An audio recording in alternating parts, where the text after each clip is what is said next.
And we're back. I just had an Arnold Palmer, and it's fantastic. Okay, and I'll be revisiting that thing when we talk. All right, he makes a mean Arnold Palmer. Okay, so we talked about tribe and resilience. I would say at this point, is there anything that you would like to definitely stress for the veteran community? Emphasize for the veteran community so far as your experience, what you've seen, what you've dealt with? Or do you want me to? I can give you that great question what we're going to get to. But, since I've been working with the Save a Vet now, I've talked to lots and lots and lots of veterans from all stripes, all ages. And what I'd like people to understand about the veteran community, and I'm sure your listeners will understand what I'm saying here. The vast majority of veterans make their transition from military service and are successful in doing so. They thrive in our civilian culture, the vast majority. Then there is that group of veterans who leave military service with some baggage. Could be from anything they experienced. And they struggle with that baggage for a while until they come to the realization that they can't handle those issues by themselves. And they reach out to people like Coastal Horizons for help. They may go to the VA, they may go to Coastal Horizons, they may go to a private source of help. And these people, because they do reach out, do well themselves. So you have this bulk of veterans who make an easy transition, and those who struggle a little bit but finally make it, they're all doing well. But we have a group of veterans who don't want you to know that they're going through issues, and they hide and keep that from you. I think we have to find a way to reach out and connect with those people. What keeps them from asking for help or reaching out or finding a tribe? We have a stigma against mental health. We have a loss of tribe, which is a difficult thing for them to put up with. And we have this difficult transition from military to civilian life. We, as veterans in a civilian community, we as civilians in a civilian community need to find a way to reach out to veterans of all stripes and understand them better. I guess when we talk in transition, we as we talked before the filming of this, about the being prepared and the workforce expectations, not like I'm a veteran, here's what I can do, but hey, I'm a company, I expect this, I'm going to ask this of veterans because I know you guys are versed in this stuff. So we have two different cultures here. Yeah. On the military side, I have a job to do, I'm going to do that job, I'm going to stay until the job is done. I bring a different work ethic than in the civilian community. Civilians don't understand that. Ooh, that guy with the short hair down there is kind of different from the rest of us, Yeah. These civilians might stand around a water cooler and talk about the inefficiency of their boss or how bad he is and how he treats them. You don't do that in the military. If you do that in the military, you're not going to be around for long, So there's a different culture. What we need to do is we need to educate our local businesses, our local corporations, as to what they're getting when they hire a veteran. They're getting somebody who's a great problem solver, someone who's adaptable, someone who's resilient, someone who's a leader, and those are all positive qualities. I guess we get to a point where we start talking that transition and stigma, and what the expectations of us, but what more can we do? You know, that person that's sitting at home that probably is, you know, could be rated at 60%, but they haven't gone to the VA to get evaluated. You know, what else? I think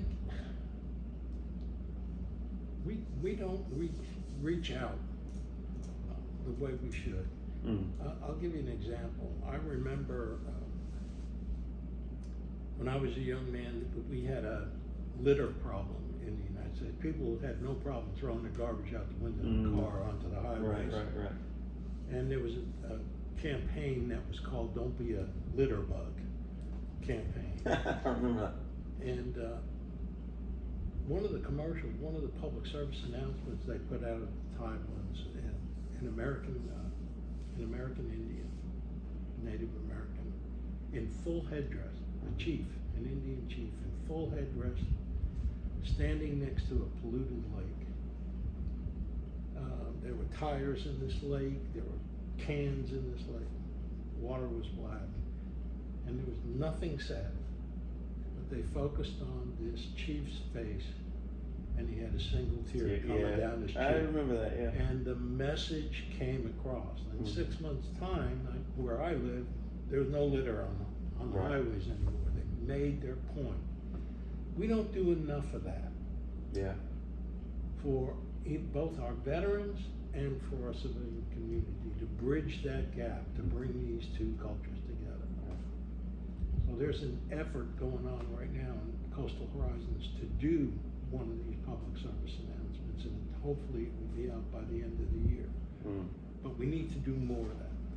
Well, my contribution to that is you may have gone to one of those Veteran Voices nights I had, and I thought that was, I don't know, I experienced it differently because someone invited me way back before COVID, and they had a nice restaurant, good venue, public was there, you know, and they had a table and chairs set up, nothing but veterans sitting at the table and chairs, and microphones, speakers, and then the venue, the place would say, hey, we've got 6 veterans in the house tonight and they want to talk to you about their experiences, good, bad, or indifferent.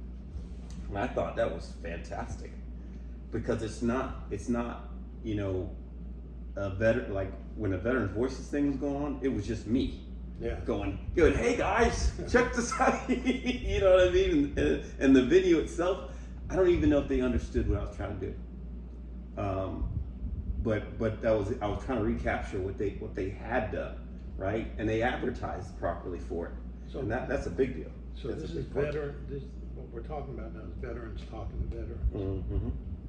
The power of that, I mean, it's exponential. I mean, when you speak to someone who knows what you're talking about, understand when you relate your experience, and that person says, "Been there, done that."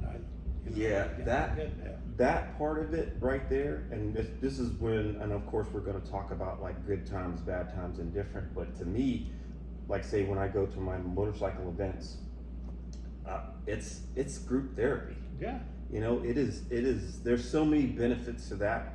I mean, just like, you know, with this podcast, you know, we had 3 guys, you know, one meeting, we're there, it's like, hey, what is a podcast? And we just, you know, we started making things happen. And that's just how we do. So we have to be careful though, to say that it's not only veterans on veterans that work. We need to get the civilians into this, of course. People who haven't had military experience.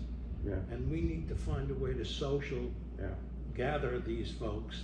Like I said, that was my attempt at it, just having that. But again, I hate to start pointing fingers and stuff, but it's like if I don't have the bona fides, and when I walk into a place and people are like, hey, and then they notice that I have something to say or suggest to them, I'm gonna need a little bit of help doing that. Yes. You know, like, hey, local city council, did you know there's a podcast for veterans here?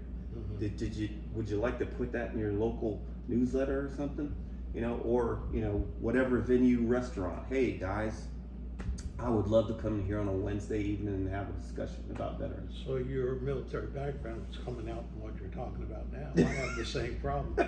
How do we get this ball rolling? Right. It's like steering a battleship with a paddle. Yeah. Trying to get some of this done. Yeah. And I know you probably have that, those impediments because with a 501c3, nonprofits, you're out there and you are hooking and jabbing. Yeah, it's alone. It's an uphill battle. Alone. It's a slog. And what a lot of people don't tell you while you are like, everybody says nonprofit 501c3. A lot of what you're doing is begging for money. And I need donors. I need donors to get stuff done over here. So let me make a point about that. Mm-hmm. People, in general, want to feel good about helping those who need help. Mm-hmm. So let's take someone with a sign in Wilmington standing out Costco or one of these places with the cardboard sign that says, I'm a veteran, I'm homeless, anything can help. So homelessness becomes the issue. So somebody stops and gives this guy a $20 bill. They go home feeling wonderful that I just contributed, and I had this good feeling about myself that I helped. But they did squat about homelessness with this $20. They don't know where that $20 is going. It can either go to a meal that evening or could go to something worse than that, but the people feel good about what they did. Yeah. So if I can go back to my thank you for my service, thank you for your service.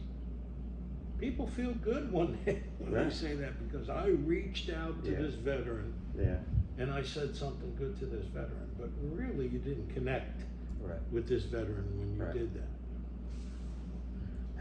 It's a challenge. It's an uphill. An uphill climb. Yeah. All I wanted was, at least for management, when I was doing my thing, this is different from what we were talking about, because I was trying to go out and interface with the civilian population or those that had not served, share the experience. But it's like, if you don't present it in a certain way, it's just, who are these guys? What are they doing over there? Yeah. You know what I mean? And like a lot of the places the main place that I went to, they didn't do the directing you to the veterans night here type of thing. Because we offered the veterans discount. There was an interactive piece in there. Understand, some people go out to eat and it's like, we just want to do our own thing, got it. But if you don't know, there's the option. Because every time I had people go in there they were directing people to it, or they put flyers up as soon as they came in the door and like, oh, what's this Veteran Voices thing about? And they would be directed in there. But when they went home, they might tell their family or their neighbors, I did this wonderful thing. And they probably would have learned something and had some fun or whatever. I had like acronym challenge. What's your favorite acronym? What's was fun. I gotta tell you. and like your favorite movie, all that kind of stuff. And I think it just makes it fun. We know there's a market for it, right? We know there's a market for it. How successful are war movies? Let's just look at it from there. Not everybody likes podcasts. I get it. Not everybody understands what a podcast is. Just like, hey, everybody wants formality and all that. And that's just like we said, it's like, this is having a conversation. We are having a conversation and providing it to people that maybe don't even understand these issues, didn't even know there was an issue. Or within a community where it's like, yeah, me too, and that's another thing about being around veterans is like that whole, me too piece is huge when you're looking for, a sense of belonging, a sense of understanding. It's a big deal when you're talking to people and they're like, yeah, I know what it's like to get rained on and then it gets cold. And that rain that's like streaks down your back and like makes you cringe all over, because it's cold, man, it's cold, and just soldiers just understand. I mean, fellow veterans understand this stuff. They, embrace the suck, but we also understand it. There's a lot of people. They would often ask me, what do you guys do when it's not war? Yeah. That's an interesting question, and I'm sure we're gonna, as this podcast goes on, you'll hear people come on and say, you know what? When I went to Iraq, I just watched all the seasons of like Supernatural or Smallville, whatever you pick your favorite show. Yeah. And people are like, what? Like, yeah, it's a lot of downtime. We're not. It's not always this exciting hopping and popping. So,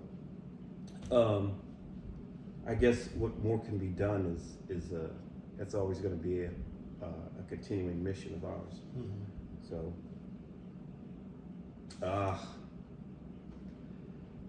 and it makes me think about too. It's not just what more can do, but what would I have done differently?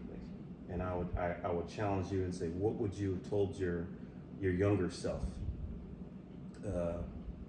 That is not an easy question. Okay. So, when I was young, I was a pretty intense individual. I know. Yeah. And I mean, you can look at upbringing and all the contributors that made you that way. Mm-hmm. But if I had better control over that, if I were able to handle that better, I think things would have been easier for me going forward.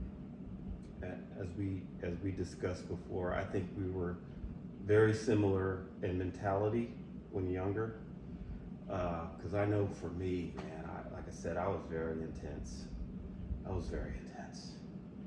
And it's one of those things where what makes me good in the military did not serve me well when I got out. Mm-hmm. So I guess I think we're in the same boat where it's like I just would have told my younger self, just calm down, buddy.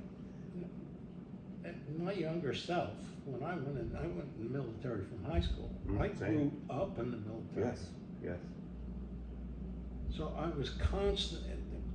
This is the first time I've ever supported myself or had to succeed at what I was doing. Yeah. So from where I came with low self-esteem, so I was constantly trying to prove myself as being worthwhile and all that. A different mindset would have made that journey for me a lot easier than what was. Yeah. I think for me, and I'm in a similar boat, I went to basic training 5 days after I graduated high school. But I think for me, it was, I was different, because we're all in our individuals, but I was like the kind of individual where it was really, really hard to make adjustments. Mm-hmm. Like people couldn't come up and say, hey, what would make that better? Because of my personality, they already assumed that I knew it, or like, I mean, I really can't say anything to this guy, or unapproachable, right? Intimidating. That's the key word for me right there. Yeah. The intimidating part of it. I think one of the times you said we were out having lunch, and I think you said, I think you were who I was like 40 years ago. Yeah. And I don't know. I didn't know if it was like, hey, wait a minute, I got a lot of work to do, or if it was a compliment. And I still take it both ways. I really do, because I was getting at, in my career, I didn't have folks that would be like, hey, come here, man. Yeah. I didn't have a lot of that, because they already assumed whatever, or I was just like too much of a come up as a know-it-all, right? And like, I ain't telling, what am I gonna tell this guy? So I think it was negative for me, as you were saying. It was not a good thing. I mean, how is it that you want to be a person that shows improvement, but yet you're not really approachable to make corrections on? And it's important to say, at least for me, to say this. And it's not that you were unapproachable, or Right. it's not that you were Yeah. a know-it-all. It was here you are trying to prove yourself Right. that I'm as good as that Right. guy. You know, you actually see yourself in a lesser light than they think you see yourself. That's true. That is true.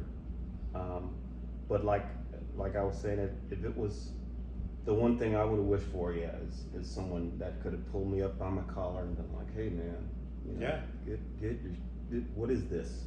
What are you doing? Pull yourself Who together, are you?" yeah. You know. I knew enough to know though that when I went in the military, that I knew nothing. I was going somewhere where I was like, I don't know. I knew basically what to expect, but I also knew that there was this big wide world that I was going into. That, am I prepared for this? Yeah. I don't know. Yeah. You know. And I remember because my brother drove me to the MEP station, and you know, I started crying because I was like, oh, I don't know if I don't. What am I doing? Yeah, never been away from home before. This is crazy. Yeah. You know. I mean, I had been home away from home because, you know, as an Army brat, you know, your parents inevitably go over here for something, and then you're staying with the grandparents or something. Yeah. So there was that, but it was not. Like I said, I knew enough to know that I didn't know. I didn't know shit. Yeah. Okay. and it was okay. At the time, it was terrifying. That car ride to the recruiter or MEP station or whatever, it's like, whew, what did I do? I'm an old man today, and I can remember like it was yesterday when I got on that train, Whew. and that train left the station. That's right.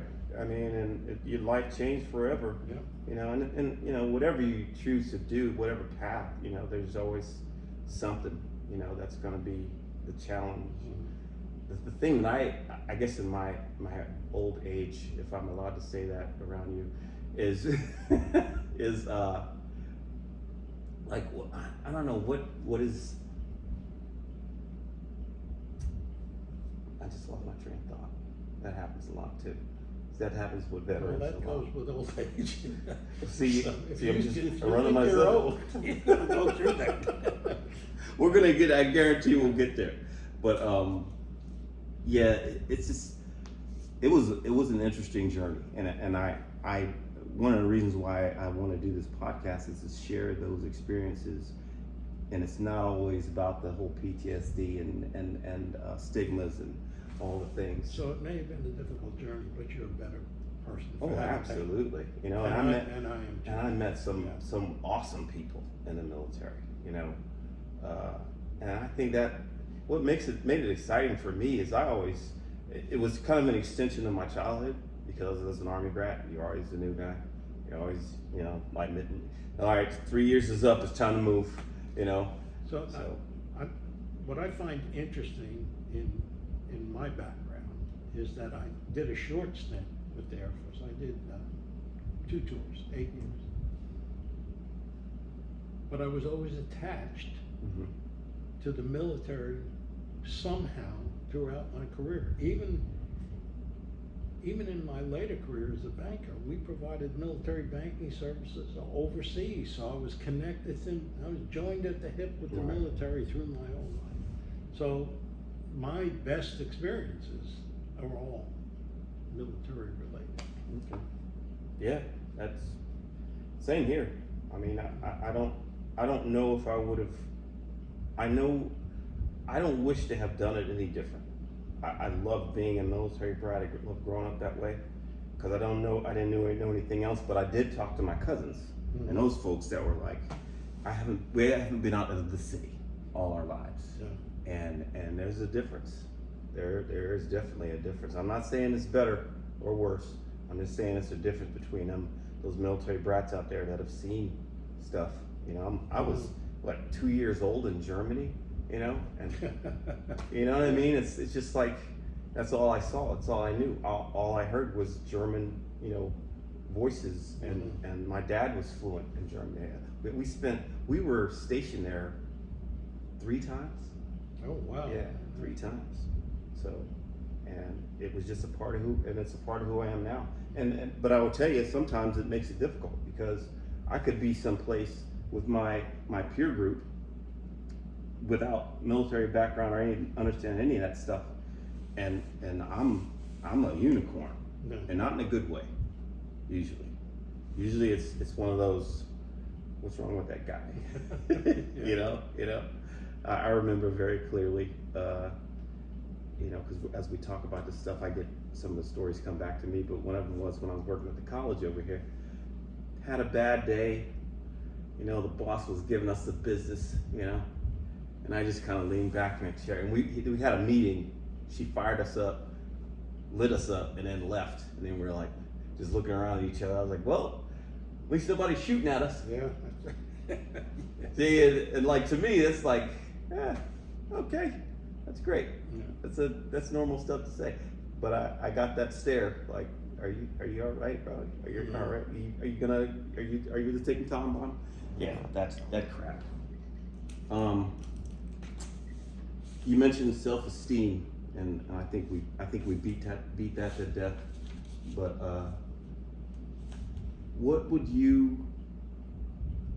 how do we, going forward for you, all right? And I've thought about this too. So when I say this, it's not for offense, but it is for, what's the future look like? So for me, For the veterans organizations, whatever it is. for my organization, the older I get, the closer I get to the end of that. Mm-hmm. At some point, I'm not going to be physically able to do this. I mean, I'm 83 years old this year. And you look great, by the way. You look great. Yep. And you start thinking, how many more years can this continue? But the future, for me, is kind of fixed. And let me explain that. As I get to the end of what I'm doing in my nonprofit, I went to Coastal Horizons and I asked, what do we do with this program going forward? Your question to me was a question from me to Coastal Horizons. Okay. What does the future look like for this? And their response to me made me comfortable. They said, as long as there's a Coastal Horizons, there will be a veterans outreach program attached to Save a Vet Now. Okay. So I know that if I close the doors tomorrow, that program continues.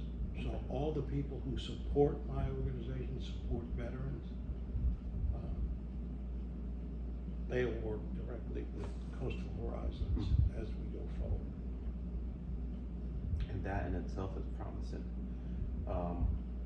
I guess I was also leaning more towards like the mentorship piece, right? I know for me, I need my mentors in my life, and I'm constantly with my peer group, and then the youngsters behind me, and then those folks that like yourself that I look up to, and I'm trying to get advice from, and I ask them all the same question. I go, hey, who's the next Tony Vivaldi? Yeah, I will be here as long as I'm breathing. For those I've connected with, I will be here. Right. I mean, you need me, you call me, and as long as I can pick up the phone and respond, I will do that. That's all I can say, though. Fair enough. Yeah. That no more need be said in reference to that. I'm gonna ask you two more questions. Okay. And like I said, this has been fun for me. But what was what's the best thing that happened to you as a result of either your service or assisting veterans? So I can answer this from both sides. Right. I think the best thing that happened to me in military service was my stint at Lackland Air Force Base as a training instructor there for boot camp. Yeah.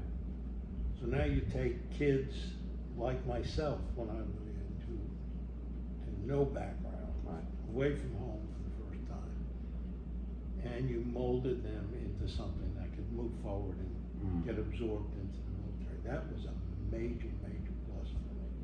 So I got them at the beginning, and here I am today. The next best thing that happened to me is I'm dealing with them at the end. That is pretty neat, actually. So Yeah. now, those who've made the transition, those who are having issues, those who need help, I'm there at the end Mm-hmm. for them as well. So those two sides are the best things that have happened to me. That's awesome. My last question. What is your favorite war movie? Oh my God. So what is the name of the movie that Charlie Sheen was the reporter in? Charlie Sheen was a reporter. Yeah. Apocalypse Now? Huh? You No, know, that's Apocalypse guy. Now. Yeah, yeah. That was really. Yeah. This was, they started in boot camp and they had the, Full Metal Jacket. yeah, I think that's it. Full That's Metal it. Jacket. That is. The Marines, yeah. That's it. Okay, yeah. Well, that's definitely a classic. That yes. was probably the closest Mhm. to what was going on. You know? When I went, it was early. Uh-huh. So it was like MASH when I Yeah. went over there. Everybody's trying to figure out what was going on. You But said that movie Charlie kinda- Sheen. That made me think of Platoon. That was Platoon. That was Platoon. Yeah, okay. Because I'm Platoon. thinking about like the main character in Full Metal Jacket is Matthew Modine or something. Yeah. Don't let me start nerding out on like movies, Yeah. But so- that was one of my favorites. I mean, you can go back, and I can tell you, going earlier than that, if you want to go back to World War II, I mean, you My get connection hey, there. hey, I might be able to hang now because you know. Tor was my Okay. best one from there. That was a Excellent. great movie. Yeah, And then on the fun side was Mr. Roberts. Mr. Roberts. So Nothing. this was non-combat. Okay, You're too young for Mr. Roberts. that might So be why. this was a supply ship Uh-huh. in the Pacific. It was a comedy. Oh, really? Yeah, James Cagney was the commander of the ship. Yeah, that's before my time, for real. I didn't catch that one. No. That was a fun movie. Kicked out, you got kicked out of point. I mean, it was just great comedy. Sounds like Hogan's Heroes on a ship. Kind of, yeah. Interesting. But these were defiant guys. These were Yeah. anti-establishment guys on the ship. It was fun. If you can ever pull that up I will. on a streaming service or whatever, look at Mr. Roberts. Mr. Roberts. I will look that up. Let me write that down because you know how we do. I will forget. Mr. Roberts. Well, You'll get a chuckle. Tony, it has been a pleasure. It As is my always, great Ryan. pleasure to be in your company as well as absorb just When being we around. have a conversation, I would always make time to have a conversation. I appreciate you. And same here. I got a call the other day from one of my buddy's kids. Because you just get so intertwined with folks, especially when you work with them and you deploy with them, especially. And he just said, I was thinking about you, and I asked my dad, and he was like, well, call him. And I was like, oh, okay. So he did. And I just went through a thing recently where I was watching, of all people, there's a rapper named Method Man. And he's talking about mental health. And he says, what I've noticed in this universe, he says, just, things happen. He said, when someone's name or they pop into my head, I just call them. Because, there could be a reason. Yeah, and it doesn't have to be a conversation about Correct. that. It can be Just I'll call and check on you. Call You and popped say in my how you mind, doing? call How and you check doing? on you. Yeah. I love those calls. I really do. And especially for my veteran friends, that shows, especially, when you've been through some stuff, because I have those friends too that have done the transition and, retired and PTSD and all the things and, isolation. And I think it's much more important than, just to kind of have as part of your tribe, as we say, that just to check on them. A text, a call. It seems to me that breaking bread, if you can do this over a meal, break bread together, breakfast, lunch, whatever it is, just visiting is very, very therapeutic. I mean, an American Legion breakfast or dinner or something. And, and I'm just not talking to you right now. I'm talking to all the veterans that are watching out there. It's like, any event you go to, just you know, force yourself on Sunday one day. Go to a pancake breakfast. See, you just to see.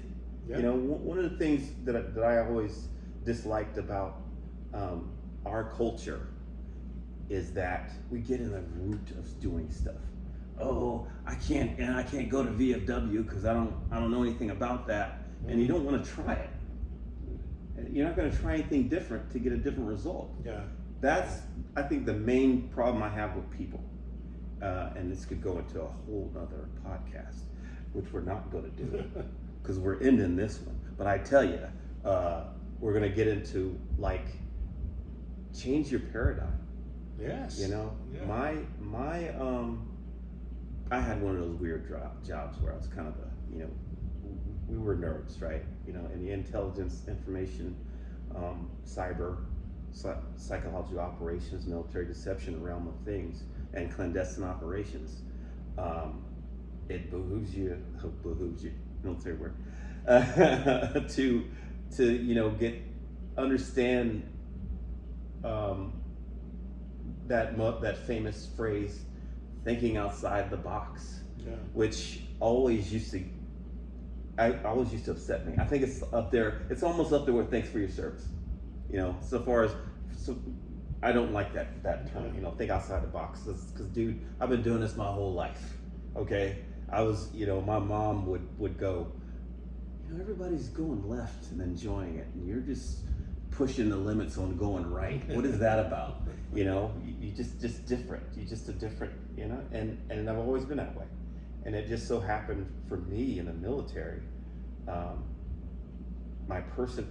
jobs that I have ended up matching my personality in the end. The job that I had, the last one I had, FA-30, I love that job. So this one you're doing now with this podcast, and if I can just say this as we close, this serves a purpose, just conversations like this. Yeah. And unfortunately, they don't have the opportunity to join the conversation. But conversations like this, every time I have one of these, I learn something. Yeah. And I feel better for having had that conversation. So you're doing a good service here, Brian. You're getting the message out. Start small. Got to start somewhere. So thanks again. Thanks again. You got it. All right. Go Eagles.